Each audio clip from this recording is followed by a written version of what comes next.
through the glass, over the hedge, follow the rainbow to Quiet!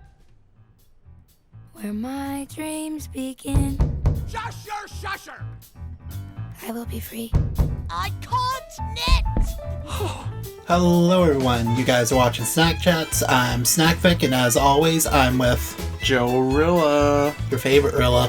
Is it? We want to talk about one of the newest Netflix animated films, the Willoughbys. Is that how it's pronounced? Willoughbys? More like one of those! And that's the end of our discussion. Thank you for watching.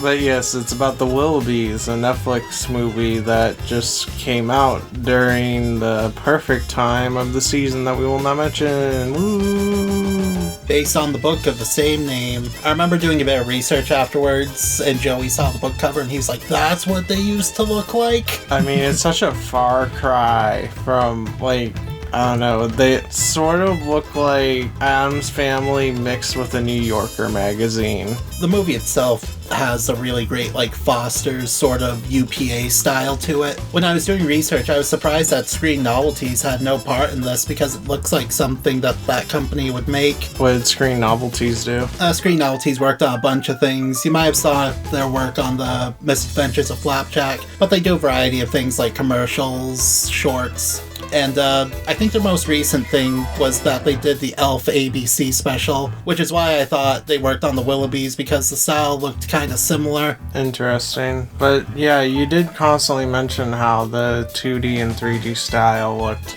It should have been for 2D, I mean. Or made for claymation. Yeah, a lot of the designs. Well, the movie had like a low frame rate, and when you look closely at the characters, they use a lot of like crafting materials, so it looked like this was originally supposed to be for like stop motion. Right. In my opinion, I feel like, you know, technology and software doesn't really get the feeling right on the more realistic stuff or anything like that. But what it can get right is more of a crafty feel, like Yoshi's Crafted World. This sort of shows what I feel could be done in that type of sense. So, just overall thoughts on the movie. What did you think of it? I mean, I thought it was great. They did everything that they wanted to do very well. I love the nanny. Always like those types of characters. You know, it's just not something that I'd rewatch, in my opinion. I really enjoyed the movie as well, but an issue that I had is that the plot felt like it was all over the place. Like they jumped from conflict to conflict to a point where it felt like I wasn't really watching a movie, but rather I was watching a string of episodes of a TV show. Yeah. Plus in the second half, there's a lot of conflicts that get started because of misunderstandings, and it's kind of an annoying trope. It wasn't as bad here as like other movies, but still. If anything, I felt like it was more realistic here for the misunderstanding tropes. Yeah. And no spoilers, but near the end I thought they were gonna go one way, and I was like, ugh. But then they subvert my expectations. I was like, yeah. They didn't really subvert my expectations. I honestly felt like they were really leading up to that ending, but Snackvic over here thought of like the more campier one. Whoever worked on this movie must really hate Child Protective Services.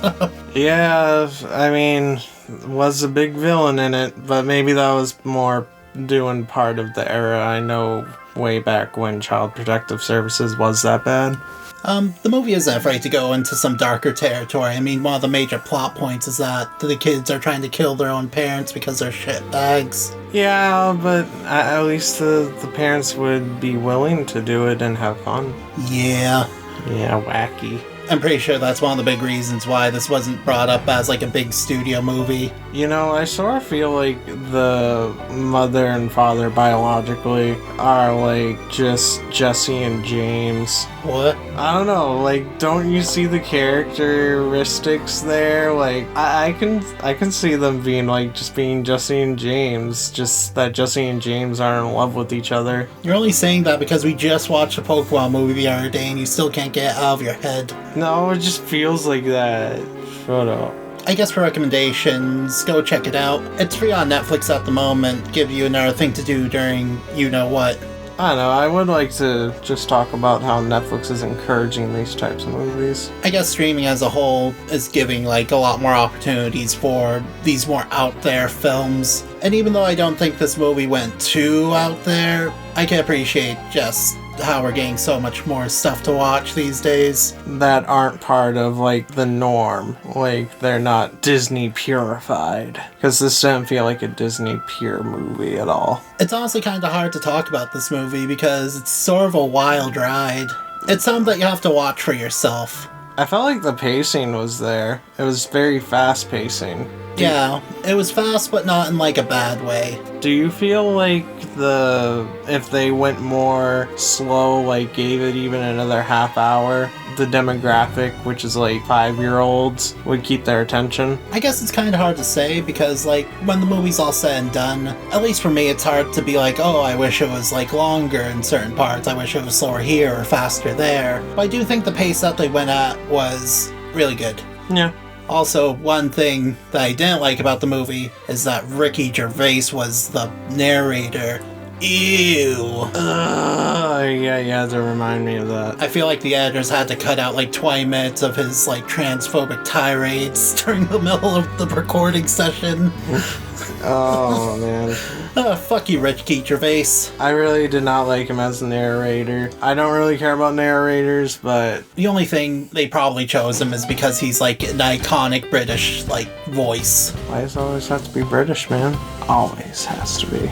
I can't wait until the episode of Scooby-Doo and Guess Who where Ricky Gervais is on there giving his whole turf speech to the mystery crew. Anyway, any last thoughts? It was a good watch, and it did what it wanted to do, and I applaud it. It just wasn't my thing. I can see this getting like really popular and showing up on aesthetic blogs. I recommend it to 5 to 12-year-olds, between 5 and 12. I guess it was kind of kiddie, but I feel like it was an enjoyable watch. And hey, what else are you gonna do in an afternoon, especially during the you-know-what? Yeah. Anyway, you guys have a good night, good morning, whatever. Please like, subscribe, comment, anything helps, and we'll see you later. Make sure to grow a mustache. It's only magic. Isn't it amazing when you know? Every second that you see is 24 connected pieces. Thank you for coming. Thank you for staying.